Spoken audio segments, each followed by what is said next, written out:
പെട്ടകം 3 മാസം ഒബേദെദോമിൻ്റെ വീട്ടിലിരുന്നു. യഹോവ അവനെയും അവനുള്ള സകലത്തെയും അനുഗ്രഹിച്ചു. ഈ 3 മാസം ഈ പെട്ടകം അവൻ്റെ വീട്ടിനകത്തിരുന്നപ്പോൾ ഒബേദെദോം മക്കളോട് പറയാം, മക്കളെ, പെട്ടകത്തെ നമ്മൾ റെസ്പെക്റ്റ് ചെയ്യണം, ബഹുമാനിക്കണം. ദൈവസാന്നിധ്യത്തെ ബഹുമാനിക്കാൻ പറ്റുമോ? ശുശ്രൂഷ ചെയ്യുന്ന ദൈവദാസന്മാരോട് ഞാൻ പറയാം, നമ്മുടെ ചർച്ചുകളെ ഗൈഡ് ചെയ്യേണ്ടത്, ലീഡ് ചെയ്യേണ്ടത് ദൈവസാന്നിധ്യമായിരിക്കണം. ഓക്കെ, ഒബേദെദോം മക്കളെ ശുദ്ധീകരിച്ചു. പറഞ്ഞു, മക്കളെ, കഴിഞ്ഞ ദിവസം വരെ തമാശ പറഞ്ഞു, ഇനി നമുക്ക് തമാശ പറയാൻ പറ്റത്തില്ല. റെസ്പെക്റ്റ് ചെയ്യേണ്ട പെട്ടകമാണ്, ബഹുമാനിക്കേണ്ട പെട്ടകം നമ്മുടെ വീട്ടിൽ വന്നേക്കുക. റെസ്പെക്റ്റ് ചെയ്തു കേട്ടോ. എന്തോ ആ പെട്ടകത്തിന് അവിടെ ഇരിക്കാൻ ഇഷ്ടം തോന്നുന്നു. പരിശുദ്ധാത്മാവിന് നിങ്ങളിൽ വസിക്കാൻ ഇഷ്ടം തോന്നാറുണ്ടോ? അതോ പരിശുദ്ധാത്മാവിനെ ദുഃഖിപ്പിക്കുന്ന, വേദനിപ്പിക്കുന്ന, മുറിവേൽപ്പിക്കുന്ന ഏതെങ്കിലുമൊക്കെ തെറ്റുകൾ ജീവിതത്തിൽ സംഭവിച്ച് അങ്ങനെ പോകുന്നൊരു അനുഭവമാണോ? ജീസസ്, ഇന്ന് ഈ ദൂത് കേൾക്കുമ്പോൾ, ഈ ദൈവശബ്ദം കേൾക്കുമ്പോൾ നമ്മളെ തന്നെ സമർപ്പിക്കണം കേട്ടോ. നിലകളിൽ ദുഃഖിച്ച് ഏതെങ്കിലും മണ്ഡലങ്ങളുണ്ടെങ്കിൽ പരിശുദ്ധാത്മാവ് വേദനിച്ച് മാറിയുന്ന പിന്നെ നിന്റെ ജഡമാ കുഞ്ഞ് ചലിക്കുന്നേ. ജഡം ചലിച്ചാൽ ഭയങ്കരമാണ്. ജഡത്തിൻ്റെ ചിന്ത മരണമാണ്, ആത്മാവിൻ്റെ ചിന്തയാ ജീവനും സമാധാനവും. ജഡത്തിൽ ചലിക്കല്ലേ. 24/7 പരിശുദ്ധാത്മാവ് മുഴുകി അങ്ങിരിക്കുക. വെള്ളത്തിൻ്റെ കുമിള പോലെ തിളങ്ങുന്ന ശരീരാസക്തികൾ നമ്മുടെ എതിരേൽക്കുമ്പോൾ പറയണം, സുന്ദരന, മനോഹര, നിന്നെ പിരിഞ്ഞ് ലോകയാത്ര വേണ്ട, ജാരന്മാരെ ഞാൻ വേണ്ട, എനിക്ക് പറയും. ആർജവം കാണിക്കുക. യൗവനക്കാരെ ഞാൻ ചലഞ്ച് ചെയ്യുമോ? അങ്ങനൊരു ആർജവം നീ കാണിക്കുക. കൂടെ നിന്ന് കർത്താവ് നിനക്ക് വേണ്ടി ചില തെളിയിച്ച് കാണും. 3 മാസം കൊണ്ട് ഈ പെട്ടകം ഷോക്കടിപ്പിക്കുന്ന പെട്ടകം മാത്രമല്ല, ഇത് അനുഗ്രഹം കൊണ്ടൊരു പെട്ടകം കൂടെയാണ്. ദാവീദിൻ്റെ മനോഭാവത്തെ ചേഞ്ചാക്കി. 3 മാസം കഴിഞ്ഞ് അവൻ അനുഗ്രഹിക്കപ്പെടുന്ന കണ്ടിട്ട് പറഞ്ഞു, അയ്യോ വേണ്ട വേണ്ട, നീ അനുഗ്രഹം എനിക്ക് വേണോ അനുഗ്രഹം? ഉണ്ടോ?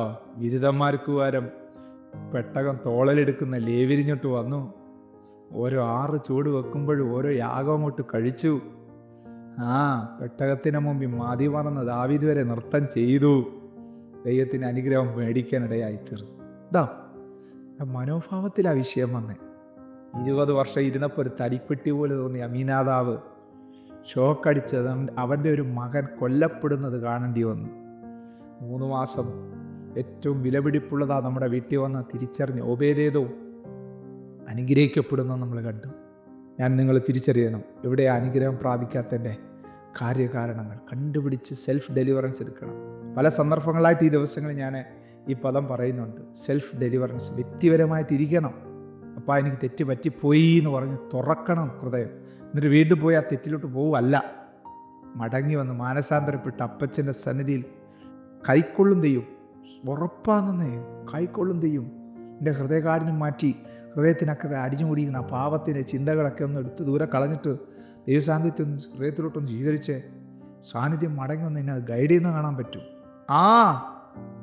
കണ്ടയ്ക്കാൻ പ്രാർത്ഥിക്കുക. സ്വർഗപിതാവേ, ഹൃദയമായും വ്യക്തമായ ആഴമായിട്ടും സ്വർഗം ഞങ്ങളെ കേൾപ്പിച്ച ദൂതിൻ്റെ മുമ്പിൽ ഞങ്ങളെ തന്നെ വിധേയപ്പെടുത്തുന്നു. കർത്താവിൻ്റെ കൃപ ഞങ്ങളുടെ മേൽ ധാരാളമായി ചൊരിഞ്ഞല്ലോ, സാന്നിധ്യം ധാരാളമായിട്ട് പകർന്നല്ലോ. ഈ ദൂത് കേട്ടുകൊണ്ടിരിക്കുന്ന എല്ലാവരുടെ ലൈഫിനകത്ത് ഇന്ന് വരെ ദൈവസാന്നിധ്യത്തോട് പ്രതികരിക്കാത്ത രീതിയിൽ ഈ ശബ്ദം കേൾക്കുന്നവർ പ്രതികരിക്കട്ടെ. അനുസരണപ്പെടേണ്ട ഇടങ്ങളിൽ അനുസരണപ്പെടട്ടെ.